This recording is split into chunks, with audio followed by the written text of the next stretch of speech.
Hello and welcome back to Twinhammer. Thomas here and very excited to be back. We are presenting our Kill Team April 2026 quarterly balance update. And just like we did in our last update video, we are going to show you everything like it was before compared to the new. When we get updates in Kill Team, they only show us the new changes and then it's very hard to see what it was before. So we like to give the full context so you know what it was before and you know what it is now. So we've got a few very exciting changes coming up. The meta is looking in a very nice spot and we are going to go through all the changes here for you. So we're going to show everything from old to new. You're going to see this old label over what it was before and the new for the new.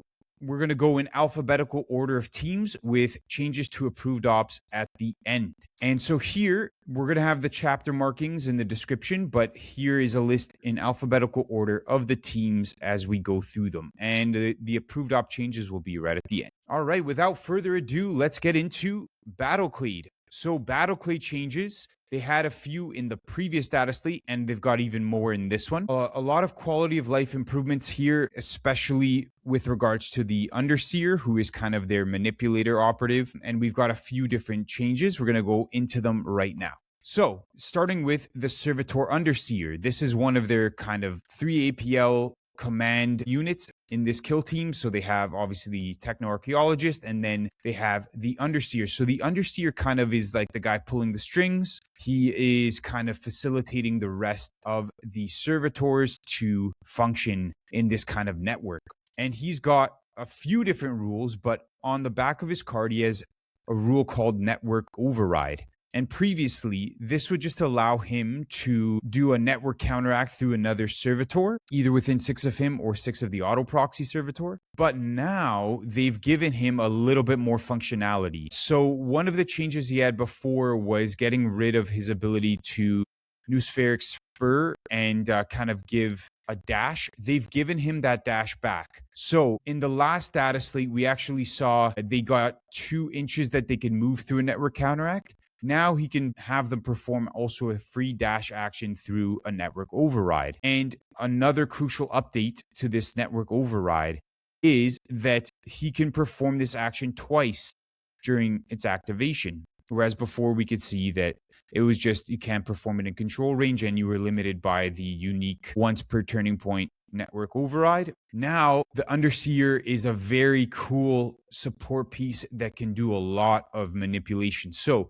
you can either have 2 free dash actions through network override, you can have 2 network counteracts, or you could have a dash and a network counteract. There's a lot of flexibility now. So it gives the team a lot of extra mobility as well as a lot of surprise moves through this Underseer as well. So very cool change there. I think Battle Clade they're going to be a much more well-oiled machine now with this change. Battle Clade have also gotten tankier because their strategy ploy incantation of the Iron Soul has gone from on a 5+ subtract 1 from that inflicted damage when an attack dice of 3 or more inflicts. Now it's on a 4+. So it's gone from pretty much 1/3 of the time you would subtract 1 to half the time. So what this effectively means is that your operatives will feel like they have a higher wound stat a lot more of the time than they did before as you're playing this ploy. All right, a huge change here is that they've completely reworked the faction equipment called Concealed Apparatus. And before, it was basically this weird equipment that would allow you to swap the locations of any 2 servitor options at the start of the second turning point in the strategic gambit step. So this was a weird thing where you would try to like almost bait your opponent to think that maybe it was a lesser gun and then you just swap the positions. The problem was it was only in the start of the second turning point, so very limited there. And then it had a number of other stipulations. Now they have reworked the Concealed Apparatus equipment to be once per battle, 1 combat servitor or gun servitor operative can use another weapon option on its data card it didn't select for the battle. So this is much more flexible because it's just once per battle. It's not at a very specific start of the second turning point. And you can have a servitor basically use another weapon profile that it didn't choose, and we'll see that right now. So just to explain it a bit better, we're going to go into the weapon profiles of the gun servitor and the combat servitor. So here we can see that if you have chosen an Incendium Igniter, which is 4 attacks on 2s, 4/4, once per battle, you can instead choose a Melt-A-Gun. So it essentially now opens up a secondary Melt-A-Gun shot because you're most likely going to choose a Melt-A-Gun. However, you can switch to get a cheeky blast, like if you were across the board and you see 2 operatives within 1 inch and you wanted to kind of get a shot off that way, especially on Tomb World with that lethal 5, can be quite nice. You have a lot of different options here. The gun servitors, they're roughly similar profiles, but if you wanted to, let's say, get a stun, let's say you were on guard with the heavy bolter and you instead wanted to stun to try to like stop them in their tracks, you could do that. Switch to a heavy arc rifle. So it does give you a lot of different options here. Okay, so just another quality of life improvement. This equipment is much simpler, it's much more usable, and it's going to make the team hit harder and just give you a lot of other options. Now, another faction equipment has been changed. This isn't a rework, but it's just a little bit of a change. So before, you could roll a D3 to get free transfer powers throughout the game. So you could get up to 3. Now they've made it so that once per turning point, when you transfer power, you can transfer power for 0 AP. So this goes from D3, as we can see here, to guaranteed 4.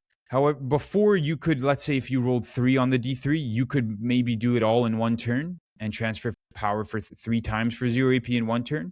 However, now it's just more consistent. It's easier to remember because you just have it up every turn. And when you're transferring power, usually you have to spend 1 of your AP to transfer the power. Now you can just do it for free once per turning point, which is really nice. And transferring power allows you to basically network counteract through another servitor with a servitor. Okay, Blades of Khaine changes. They've got one crucial change, and that is that the Striking Scorpion Warrior, its save stat has been changed to 3+. A lot of people were calling for this, especially Dakota from Squad Games. He had a shirt for a 3+ save advocating, so his wishes have finally been fulfilled. We've gone from a 4-up save to a 3-up save on the regular Warriors. The Exarchs all have 3-up save still from every aspect, but now the Striking Scorpion Warriors also have 3-up. And the other aspects, the Dire Avengers and the Banshees, still have 4-up saves. Apparently in PK, the Striking Scorpions were notable for their higher saves, so now that's represented in Kill Team. And I've just included their strategy ploy Forewarned here because it can be now relevant if you wanted to go mono Scorpions and you just wanted to have all 8 of your Blades of Khaine with a 3-up save. This will pair really nicely when you are using Forewarned. When your ready operatives is getting shot at, you can get Ceaseless. So you can reroll any of one result on the defense dice. So paired with a 3-up save, that's quite powerful. So you could try to run a mono Scorpion list, which can be quite tanky, which opens up a new line of play for the Blades of Khaine, which will be exciting to try out for sure. All right, so now we're going to get into Canoptek Circle changes, and they've notably had one change as well. They have gone from 21 wounds on their 2 Tomb Crawlers to 18 wounds on their 2 Tomb Crawlers. And this just opens up a lot more possibilities to kill the Tomb Crawlers. They still have so much tankiness in terms of rules that can keep them alive. 21 wounds was just really hard to chew through for a number of different teams. 18 makes that, even though it's only just 3 wounds, you would think 3 wound change can be quite a bit. For example, 3 hits going through with a Melt-A-Gun now kill a Tomb Crawler because they're usually 6-7 damage on a Melta. So now this brings them within 3 hits going through. So if you get 4 hits on a Melta, you're kind of guaranteed to kill a Tomb Crawler. Instead, before, if you got 4 hits on a Melt-A-Gun, which is considered widely to be like the best gun and the best roll you can get in Kill Team, you would still not kill it. It'd be alive on 3, which is just very hard, especially when it has the ability to stay alive through the plasma sight that can just revive it. And then with healing as well, just that would feel bad to just have it on 3 wounds there. So just, again, giving some context to why this is relevant, and it's a nice change. I still think Canoptek could use some changes to make them a bit more flexible, so it didn't feel like you had to play just a defensive play style with them. But again, this is nice to make. They were quite oppressive, so this is just, again, limiting their oppressiveness. All right, let's get into the Hearthkyn Salvager changes. So already a team that was seeming quite interesting. I was excited about them last Dataslate. They've got another 3 changes here in this one. And those 3 changes are the Jump Pack Warrior. It used to have 8, but then it got changed to 7, and now it's back to 8. Okay, so this is notably good because you can charge 8 inches, you can move 8 inches, then dash, and then use Ancestors Are Watching and get a shot off. It just, that extra inch is quite relevant because this is the most mobile piece on the Salvagers that they really rely on getting to places. So that extra inch just really helps out more than you might think. Speaking of the Ancestors Are Watching, this is the firefight ploy. They can do a free shoot or fight action during their activation. Now, that free fight or shoot, if you are injured, it ignores the -1 from being injured. So you're just even more inspired by your Ancestors, and you just can get a shot at your regular hit, which is just a nice quality of life improvement. It's going to make them even more effective. This was already a really, really good ploy that they're always using. Now it's just even better. And the Lugger, who was always a good piece because you could get another equipment options and it could do mission actions for 1 less AP. Now it also provides an additional CP in the ready step of the first strategy phase. So that's really nice. So the Lugger just becomes even more useful. And so 3 quality of life improvements for the Salvagers, which should make them quite enjoyable to play. All right, Murderwing has got some more changes. They got an emergency nerf, and then now they've got some more changes. So notably, a couple changes due to their Vox Casters and the Warp Talon. So Vox Casters is a faction equipment. We can see it here. And it used to be that within 3 inches of an operative, each enemy operative within 3 inches of this operative takes a stun test. So you could get this big stun off. Now they've reduced the 3 inches to 2 inches. So notably, whenever you reduce a within bubble by 1 inch, it's kind of the circle decreases by 2 inches because it's radiating out from the base, which is a circle. So now it's just a 2-inch smaller circle because you subtract 1 from either side of the circle. So again, now just a 4-inch circle coming off of the base, which is roughly like 1.25 inches. And so, yeah, just a nice quality of life improvement there. All right. Now with the Murderwing Warp Talon, when it comes in, they've just clarified that before they said it cannot perform more than 2 actions. Now they've said you cannot spend more than 2 AP. And the reason that's a distinction is they have things, for example, like the Claude Charge from Claude Armor. That's a 0 AP action. If you couldn't perform more than 2 actions, this would count towards one of those actions. So you could like charge and then Claude Charge, and then that would be it. Now you can charge, Claude Charge, and fight, which is just a really nice quality of life improvement. So good clarification there. And then they've also gotten rid of, until the next ready step of the strategy phase, this operative is obscured to more operatives more than 3 inches from it. So if you come in from the warp, you charge, you fight, you kill someone with the Warp Talon, before it'd be hard to shoot it because it'd just be obscured if you're shooting from far. Now it's more of a sitting duck. So yeah, so kind of got a little bit of quality of life buff, but then got a little bit of a nerf as well, losing the obscuring. And here's just a little bit of a clarification. Can I use the Wings of Darkness during an activation that the Warp Talon is set up from the warp to move more than 4 inches? And they've just clarified no, because the Wings of Darkness is when you're doing a fallback or reposition, when it does a boost. And so they've just clarified that Warp Talon coming in from the warp doesn't pair with Wings of Darkness here. Okay, Nemesis Claw changes. They've got a few. Their prey site strategy ploy, it's the same, but they've just cleaned up the wording. So effectively, they were saying that all the weapons were range 6 and seek light, but they were just kind of spelling it out. Now they've just made it just clean.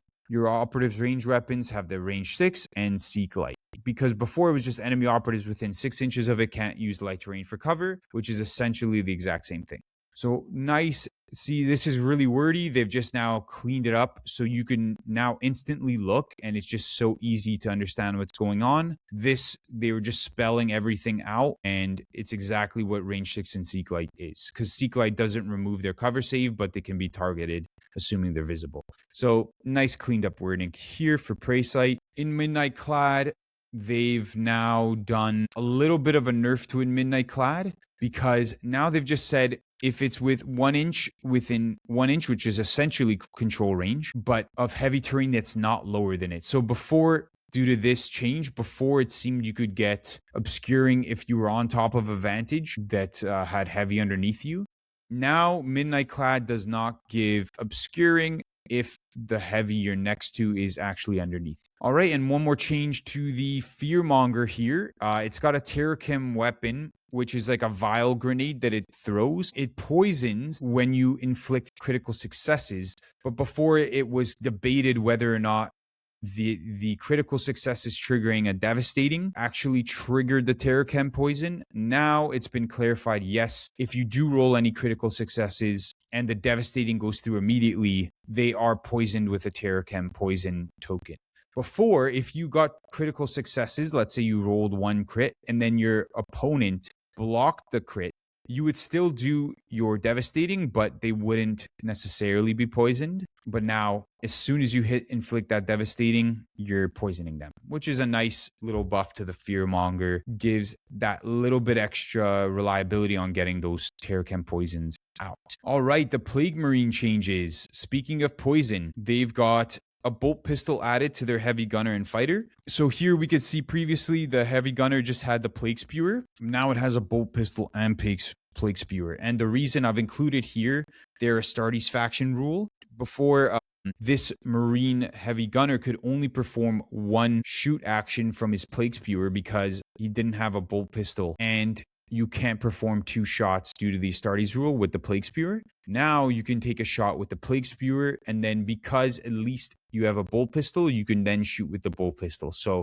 gets the heavy gunner some more output for sure. And then it also is affected by the playgrounds, because now that he has a bolt pistol, the playgrounds faction equipment will give that bolt pistol poison and severe. So here's the poison rule. So if you inflict damage with any success, they gain a poison token. So really nice in terms of getting more poison out. He's got poison on his plague spewer, but now he can have like a poison bolt pistol as well, which is nice. The Plague Marine fighter, we see here he only had the flail, but now he has a bolt pistol. And again, can shoot twice with the bolt pistol now, so just makes him more of a 2-way operative instead of just a pure melee operative. And again, can get the playgrounds and hand out more poison if he inflicts any damage. So really nice quality of life improvements there. Seems small, but I think will make Plague Marines feel just a lot more fluid and fun to use. Gives you more options. All right, let's get into some Ratlings changes. And they've got quite a nice little buff across the team, and we'll see here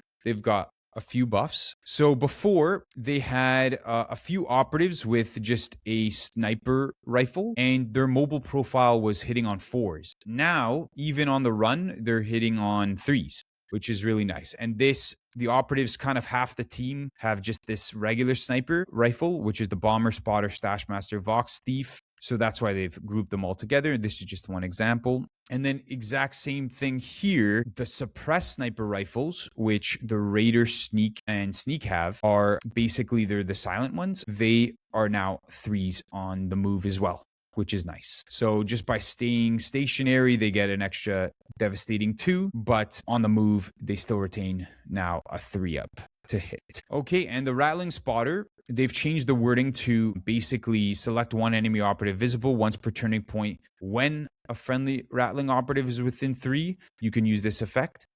So it gives anti-obscuring and seek light. Now it's a bubble because it's whenever a friendly operative is within 3 instead of when. So when kind of infers that it's a single operative. Whenever means like any singular operative every time, basically. So it means you have more of a bubble, a 3-inch bubble now for multiple people to get seek light and anti-obscuring. Before it was just the 1.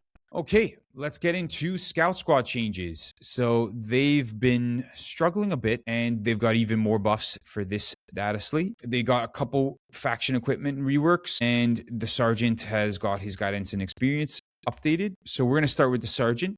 Before, this is kind of a big thing because now you can give +1 APL to another operative in the kill zone before you had to have visibility. So much more flexible. We've seen this kind of change from the Salvagers before. Their comms doesn't need visibility anymore. And it just really helps especially in Tomb World and sometimes Volcus, you can have such big walls that it's hard to get visibility. Now it's just quality of life improvement. He just can select any of the scout operatives to give 1 APL to, which is really nice in the kill zone. And the heavy bipod weapon bipod, we'll see, has been now included as part of the data sheet of the heavy weapon scout. And now we've got a brand new equipment instead called Tactical Voxlink. And once per turning point, you can use the Astartes training or emboldened aspirant firefight ploy for 0 CP if a sergeant operative is in the kill zone. So it allows you to use these two, Astartes training and emboldened aspirant, for 0 CP once per turn, which is just really nice. It effectively gives you more CP because you're going to want to be using these firefight ploys. So the Astartes training can get you to do 2 fight, 2 shoot with a heavy bolter missile launcher or sniper rifle, which is really cool. So combined with the Sergeant's ability to hand out APL more easily, and then Astartes training for 0 CP, you're now more often going to get 2 shoot actions with a heavy bolter missile launcher or sniper rifle, which is where your damage is going to be coming from. That's your best shooting. So I think it's going to open up a lot more ease of getting these off. And then the emboldened aspirant also can get you to retain an extra critical success in a number of different situations. So you're going to want to be using this to push through more damage. And so this change should allow you to have more CP to use these, which you're going to want to be using. Now, the heavy weapon bipod, we can see it's now in the heavy gunner profile. So basically, if it hasn't moved during its activation or if it's a counteraction, this weapon has the ceaseless rule. If it already has that weapon rule, because the ambush could give you, it has relentless. So now you can potentially get 2 shots from, let's say, a missile launcher that can have ceaseless or relentless. So 2 shots from the Astartes training, and then now you can get ceaseless built in. So the heavy gunners should do a lot. They should be able to output more damage now in general, which is really nice. Okay, so that's the scouts, and now we're going to move on to the Wolf Scouts. So we've gone from General Scouts to Wolf Scouts. Okay, so now Wolf Scouts were dominating so much that we all had a feeling after the last changes, it was kind of the start of what they needed. And now hopefully this should be enough to really rein them in. They've got quite a few changes and they all revolve around the elemental storm, basically. Not all of them, but majority of these will be having to deal with the storm. So the storm is what they can place down. They place down a storm marker, and anyone within 6 horizontally is in the storm. Before, if they charged out of the storm, they could charge out of the storm on conceal and just stay in conceal from the charge. Now, they can only charge on conceal if they end within the storm. So this didn't seem that good, but then when you face the Wolf Scouts, they would charge out from conceal, and then they just have enough cover so that you couldn't shoot them back. And then they'd be on conceal. So it made it really hard to shoot them. Now, if they charge out from the storm, they're going to be much easier to be shot back. So this definitely does hurt their survivability and makes the Wolf Scout players have to think a lot more when they are charging out and being aggressive. The pack leader has been reduced from 14 wounds to 13. So even more nerfs to the pack leader, who already had a few changes last time, to the grizzled veterans that he can't use counterattack and such. But now he's 1 less wound tanky. This just opens him up to different breakpoints, like a Melta shot, like 6 wounds. Let's say you get a crit and a hit with a Melta, that'll kill him. Before, you would need 2 crits from a Melta to kill him. So just opens him up to different breakpoints and makes him a little bit more vulnerable. And now a big one, a big change is that the Fangbearer, who remains a really good operative, is just now half as good with his spiritual chirurgy, which is one of the hardest things to say in Kill Team. Before, they used to be able to ignore shock and stun just straight out. Just by taking the Fangbearer in your lineup, the entire game would ignore shock and stun. Now they've gotten rid of that. So this does bring the effectiveness of the Wolf Scouts down a lot, because now they're open to be stunned. Before, they just couldn't be stunned full stop. And now a lot of teams that rely on shock in combat will actually be able to use that shock. Insidiants and Vespids really rely on shock in their combat to get the most effectiveness. They'll now have a much better matchup in combat against the Wolf Scouts. He does retain, however, ignoring weapon stats, changes to stats, so movement and weapons, from being injured. So that remains even if he's incapacitated, but the shock and stun is now fully gone. They are able to be shock and stun. All right, the Frost Eye. Frost Eye remains one of the best operatives in Kill Team and really, really good for the Wolf Scouts. Best sniper by far. But now he has been reduced in effectiveness. So this is big because the Wolf Scouts don't have too much access to rerolls for shooting. They do have the ability to command reroll, but they don't really have a strat ploy or anything. So this going from hitting on 2s to 3s is really important because he would typically be guarding on silent. So he'd be shooting you from a heavy profile because he's shooting you from guard. Even if move, dashed, and went on guard, would still be shooting you from this heavy profile hitting on 2s. Now, they've made it so that he doesn't have a heavy profile. He's just always hitting on 3s. And hitting on 2s to 3s is really big because it just opens up, obviously, 2s are misses. So even with rerolls, it becomes a lot less effective. Before, it was just really easy for him to get all 4 shots off. With piercing crits 1 and severe, it would be quite, because he has hunter senses, so he could give himself severe. So 4 shots, basically piercing 1, almost always hitting 4 shots was just too strong. Now the chance of the Frost Eye getting all 4 shots is going to go down quite a bit. I think it is still implied that if you guard, you cannot counteract shoot again. So I still think actually he's not able to do another shoot action here after he guards, because I believe the guard action does stipulate you can't then counteract. So maybe they've just removed this because they didn't need to have it in there. Okay, so it looks like, yeah, he's just had his heavy profile removed then, and they've just taken out some wording, but it is now just implied that you can't shoot again after guarding just from the guard action itself. Okay, and he can only guard regardless of the kill zone and guard on conceal if he's in the storm, just as a reminder. All right, another big one for the Wolf Scouts is that their frost weapons, which give their combat blades lethal 5, are only lethal 5 if they're within your storm. Before, they would just be able to charge out of the storm and have lethal 5 on their combat blades. Now they still have to be within the storm to get that frost lethal 5.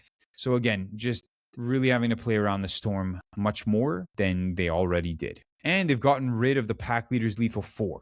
So the pack leader receives another nerf. Just hitting with lethal 4 on a power weapon just was so strong.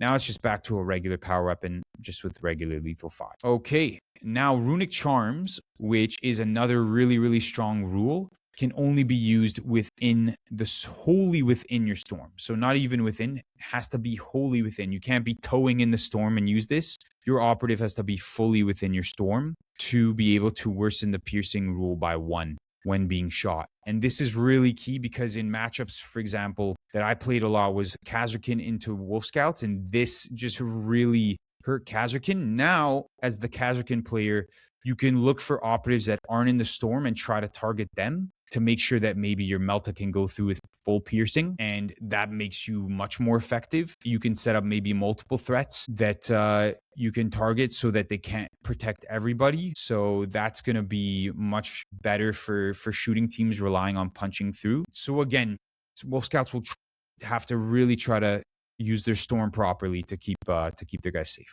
All right, talismanic trophies. Again, this is going to be with the storm in mind. Before, when fighting or retaliating, you could just, in the resolve attack dice step, you could subtract 1 from damage inflicted on it from 1 success. So this is in fighting. So it would make your wound breakpoint just a lot better.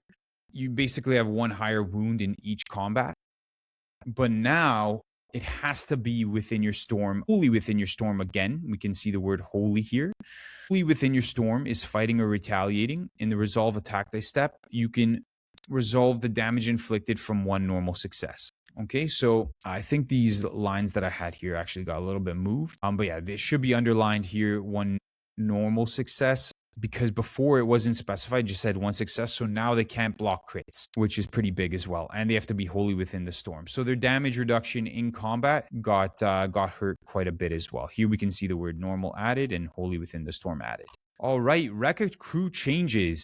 So they were feeling quite strong in the meta for quite a while, especially into elites. And now they've had a change to the Wrecka Rampage, as we can see here. Little typo. And then we have rules commentary when they get the APL for charged up. So let's see the Wrecka Rampage here. So Wrecka Rampage, before they could spend up to 3 of their Wrecka points to change fails into normal successes. And now they can only change up to 2 failed hits into normal successes. And this is big because let's say they threw a crack grenade before and they only got 1 hit.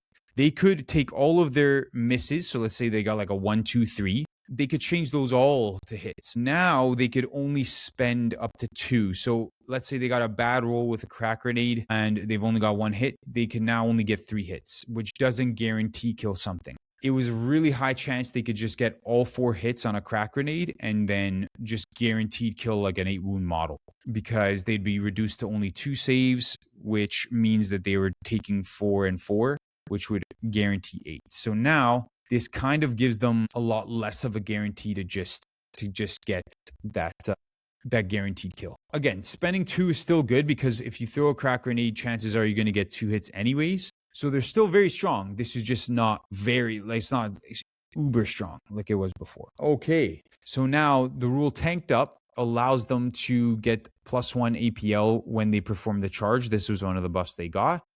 Due to some interactions, it would be affected if you got the APL before performing the charge or after you've performed the charge. And so they've just clarified at the start of the charge action before you move, you gain the extra APL. So you declare the charge, you gain the extra APL, and then you move. All right, let's take a look at the XV26 stealth battlesuit changes. Okay, so we've got a few changes, namely here we can see to the designator and the neutralizer. Okay, and we are going to get into the changes. So this is the update log. All right, so here I've just included the designator here. It's basically, this card is the same. That's why I'm saying same here, new ability. But on this other card, on the back of it now, it has the focus marker light. So it's a brand new ability. Select one enemy operative visible to this operative once during the turning point when an XV26 stealth battlesuit operative is shooting that enemy operative, you can use this effect. If you do, improve the hit stat of that friendly operative's ranged weapons by 1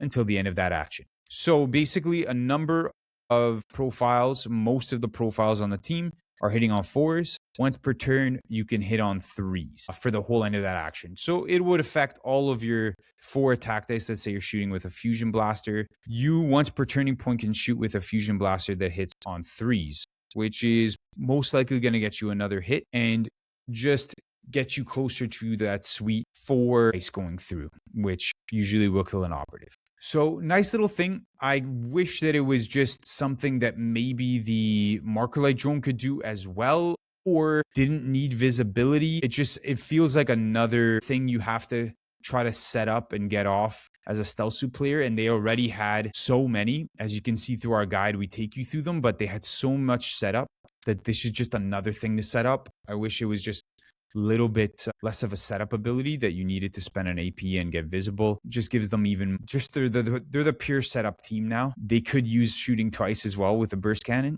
But yeah, this is the change to the designator, which makes them better to take as well. All right, let's take a look at the neutralizer, and the neutralizer's got some nice change. So this makes his thing better because now they've removed the visibility from his interrupt, which is huge. Which is really huge. It just makes it way easier. As I've already mentioned in this video, visibility can sometimes be so hard to get because Tomb World has just these big walls, and obviously Volkus has huge walls everywhere. So now you can set him up so that he's even like in the corner of a Volkus building and you can still use this ability, which is really nice. Really nice. So you can basically get a free dash action. Each friendly stealth suit operative within 3 of this operative can immediately perform a dash or change its order. So really powerful ability. The multi-spectrum sensor package just became way more powerful because you don't need visibility. another way of you getting out of combat as well, because it's when it's activated. So if someone's about to charge you within 8 inches, you can then use this ability and then immediately get your guys, maybe the neutralizer himself or another stealth suit, out of combat. So really, really nice there. And they've had a little update to their faction equipment, which was a very, very situational faction equipment. And now this has become much, much better, something you'd use much more often. Because now, before it was this weird thing where you could treat the total APL stat of enemy operatives as one lower from an objective if only 2 enemy operatives contested it and you had 1 stealth suit on it. So it'd be such a situational thing, usually good against 2 APL teams if you were like outnumbered by 2 operatives. But now it's just much better. A strategic gambit, you just select 1 mission marker or objective marker until the end of that turning point. When you are trying to determine control, you treat the total APL of enemy operatives that contested as 1 lower if at least one of those enemy operatives is within 3 inches of a stealth suit operative. This isn't a change to APL stat, so any changes are cumulative with this. So this is just really nice because it just helps the team be better at controlling objectives. So you're going to be, if you're trying to control an objective, you're going to have an enemy operative within 3 inches of your battlesuit for sure. And it's just going to be really nice because you can control it. If you're against a Marine with 3 APL, you can control it. It doesn't have to be 2 enemy operatives. They got rid of that. It just makes it way better. And controlling objectives is very key to doing a lot of things in the crit op and tac ops. So this is just really nice for the team. All right, let's get into the last little bit of the video, the approved ops changes. So we've had 2 changes to seek and destroy tac ops, namely dominate and sweep and clear. And then we've had a little bit of a clarification on a security tac op, the Martyrs tac. All right, so let's take a look at the sweep and clear changes. This was a tac op that was widely not really used because it had so many different loopholes you had to do. Now they've made it a lot easier to score this tac op. You would have to control an objective marker at the end of the turn that you had killed someone on and put a swept token on. And then you would get an extra point if you also did the clear action on that same objective. So it would be 3 separate things you would need to do: control the objective, kill someone on it, and then spend another action point to clear it. And so that's 3 things. Now they've made it a little bit, just opened up a lot more flexibility for this. So you can clear an objective that isn't your own and get a victory point. So at the end of each turning, so this is the rewording point here now. At the end of each turning point after the first, if at least 1 objective marker, excluding your own, is cleared and enemy operatives do not contest that marker, you get 1 VP. If that marker also has one of your swept tokens, you score 2 VP instead. If friendly operatives control an objective marker that has one of your swept tokens, you score 1 VP. So now they've opened up the scoring, and I'm going to explain now. So if you control any objective marker that you've killed someone on, that's where you get the swept token, because here, when an enemy operative that contests an objective marker is incapacitated, you gain one of your swept tokens. So you kill anyone on any objective, you gain a swept token. And then if you control any objective that you've killed someone on, you get 1 VP at the end of the turn. If you, let's say you've gone onto the midpoint, you can put the clear on the midpoint or your opponent's objective. You can spend 1 APL to clear it. If your opponent does not contest that marker at the end of the turning point, you also get a point. Okay, so this is really nice. So you still have the option to kill someone on the middle objective and then clear it and then control it. That gives you 2. Or you can split it up now. You can kill someone on, let's say, your home objective, get a swept token, and then just clear the middle. So it gives you a few more options in terms of like how to score. You can either do all of this on one, or you can do it on separate action. You could clear 1 objective as long as your opponent doesn't contest it and it's not your own. You get 1 VP, and then you can just kill them on different objectives and control them and get another VP as well.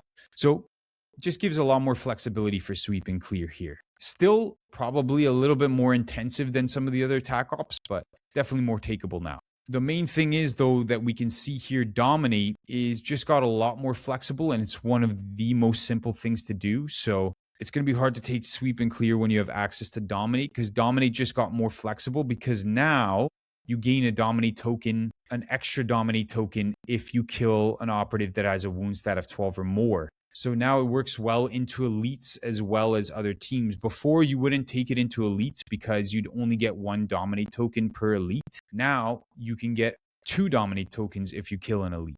So makes it way better for mid-range teams to take this one now, because if you just kill an elite at the end of a turn, let's say you save your Melta to the last activation as a Khazarkin, you go in and you kill that elite, that Melta now just gets 2 dominate tokens at the end of the turn, and you can score 2 VP from that 1 kill right away.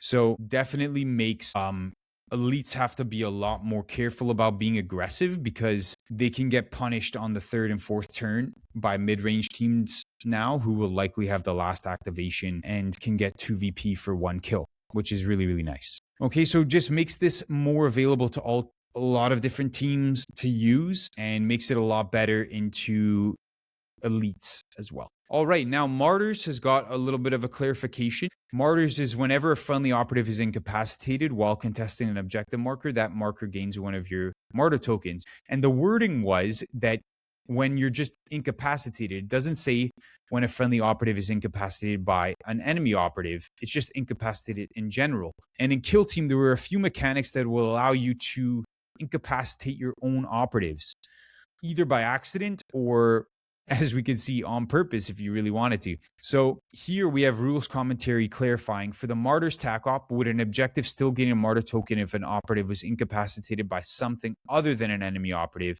e.g. blast weapon used by a friendly operative, mine, universal equipment?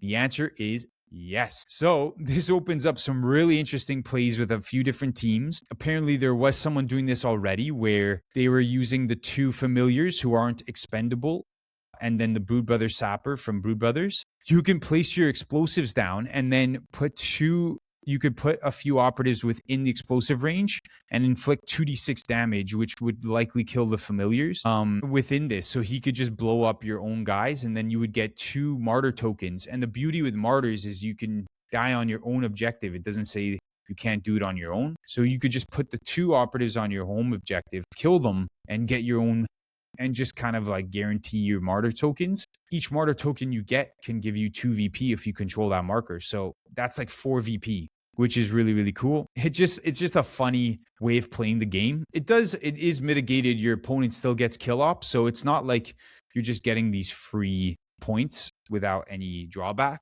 You are losing operatives, and your opponent is gaining kill op most of the time, because you can't do Martyrs you cannot do it with operatives that are expendable. So it is an interesting strategy. You still have to weigh it out. But the Khazarkin, for example, can put down, their demo trooper can put down a proximity mine. Only he is immune to this mine. Everybody else can set it off. So if you really need a Martyrs token in a pinch, and Martyrs is the tac op I was playing almost exclusively with Khazarkin, just because it's so flexible. And now you might take Dominate maybe a little bit more, but yeah, the fact that like maybe you need a Martyrs token, you can like try to kill one of your own guys on the proximity mine. It is a fun thing to maybe contemplate trying to do. As well as something I really want to try with the Insidiance as well is, if you are playing Martyrs with Insidiance, you can use the auto flagulator to maybe finish one of your operatives off. Maybe that's low health. You need the Martyrs token. The auto flagulator has that usefulness that it can synergize with Martyrs, which is a very cool thing there too. All right, so that brings us to the end. Just a reminder, we have a 10% discount code with Crossfire Games. They have amazing accessories for Kill Team, high quality tokens, and everything you could need. Score this beautiful scoring card, places to put your tac ops, these amazing F-off dice. Everything can come in one big set, which is incredible. You have card sorters, everything you could desire for organizing, which is amazing. Okay, and just a shout out to Top Shelf Co. and Chimera Gaming. These are 2 places that you can get all your Kill Team stuff at. You can get any hobby supplies at. You can get the new teams released now. The Shadowhunt teams are coming out individually. You can find Terror on Devlin there. You can get the data cards for any team. Highly recommend checking out these stores, as they will take care of you extremely well and give you everything that you desire for Kill Team. All right. Thank you so much for watching. We're really excited about this data slate, and now we will have some more time, hopefully, to get a lot more of our guides, which a lot of you have been asking for, and we really want to do as many as we can, so more guides coming up. And thank you so much for watching. Hope you have an amazing day, and we'll see you all very soon.